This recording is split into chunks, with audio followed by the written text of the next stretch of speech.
We heard about Delaware Cooperative Extension through the first grant that we got, and Carrie Murphy came here and kind of looked at our plot and answered a lot of questions for us and was very encouraging. It's been a pleasure working with Linda and Becca at Good Shepherd. They really contacted us because they needed to acquire funding.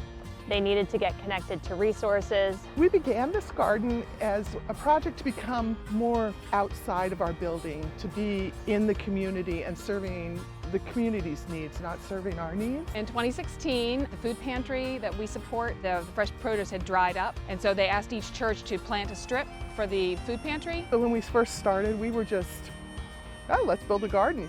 But Carrie came out and was able to give us information to actually do it in an organized way. When I sat down with Linda and Becca, they were interested in learning more about community gardens in the area and also what kind of technical assistance and programming we might have to support that effort. At that time, we were running our Beginning Farmer program, and both Linda and Becca enrolled in that program to learn about everything from soils to integrated pest management to growing the plants in a community garden. We felt that we had somebody we could call if we ever had questions, as we wanted to expand, as we looked for different grants for doing additional projects. We put in 15 beds, and then the next year we built another 15. Now we're up to 34 beds with a shed, and we donate all of our produce that we grow in the 7 beds to the food pantry, and we ask 10% yield from our community gardeners. And so this year we are up to 3,400 pounds. They were also interested in learning more about meadows, and it just so happened that we had a short course set up already. And if you visited Good Shepherd, you can see that they have a thriving meadow now.